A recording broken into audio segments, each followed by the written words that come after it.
Alors, l'icône, on parle des examens.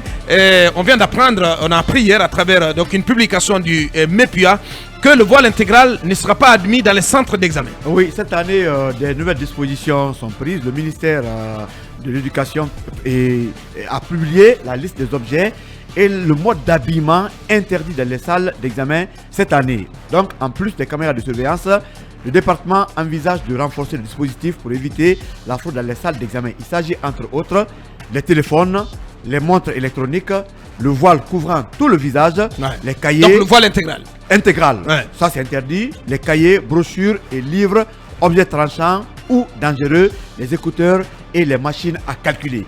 Donc le secteur est renforcé.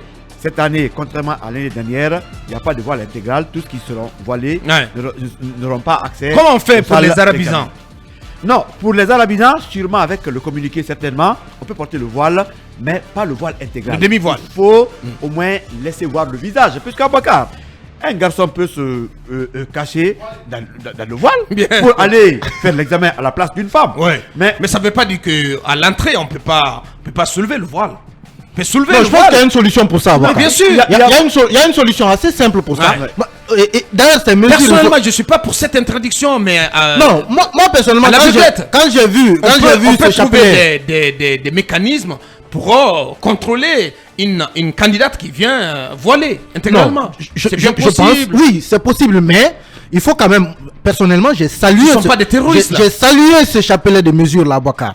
Pour vous parler des arabisans, étant donné que, évidemment, c'est un milieu, un secteur qui n'est pas forcément le secteur de l'enseignement comme on le connaît classique, ce sont des écoles dans lesquelles il existe des principes.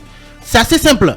Ouvrez des salles d'examen 100% garçons, des salles d'examen 100% filles. Et comme ça, vous n'aurez pas besoin, une femme ne serait pas gênée d'enlever son voile dans une salle parce qu'il y a peut-être des hommes ou je ne sais quoi. On peut trouver cette solution. Mais l'idéal, évidemment, c'est qu'il ne faut pas accepter des candidats voilés. Parce que comme l'a dit Lincoln, moi je peux porter le voile et aller passer le concours à la place de n'importe qui. Non, pas vous permettre quand même. Non, je vais justement, la seule femme je dis que ce sont des trucs qui peuvent arriver. Donc, ces mesures, il faut les saluer. Et pour les arabisans, comme je l'ai dit tantôt, moi je pense que si vous avez des salles de classe spéciales filles surveillées par une dame, et des salles de classe spéciales garçons surveillés par des hommes, personne ne sera gêné d'enlever son voile. Bien, oui, le son de cloche de Diarra.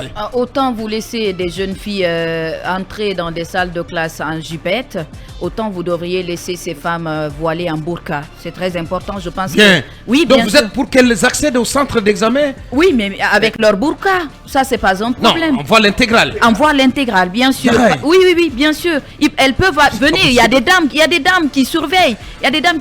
On peut mettre un dispositif composé que de dames pour vérifier si justement ce sont des femmes qui portent ces burqas. Ce n'est pas aussi facile, comme tu le dis. Ça peut se faire. Moi, je suis passée par là, on a fait l'examen. Mais quand on venait, avant d'accéder à la salle, il y avait des dames qui procédaient aux fouilles systématiques. On nous fouillait de fond en comble. Il n'y avait pas de gêne. Ce sont des dames. Je pense qu'on peut... Mais non, je t'ai pas voilé. Mais après, que ce soit nous qui n'étions pas voilés.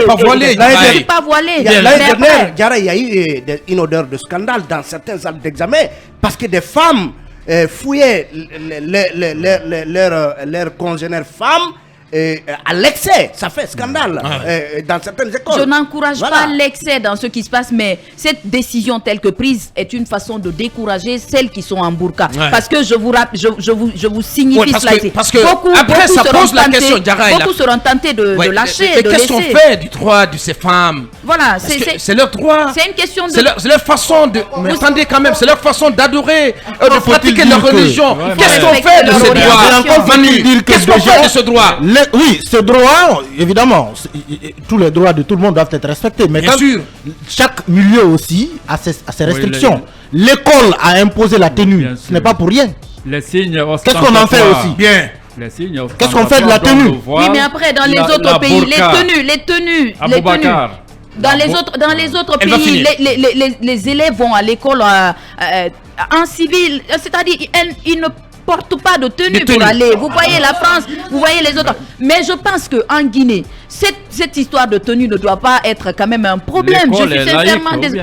Oui, mais en France, c'est la laïcité. Oui, même en France, c'est la laïcité. Mais vous voyez des gens porter ce qu'ils veulent. Vous continuez le débat chez vous, parce que la radio, c'est l'heure.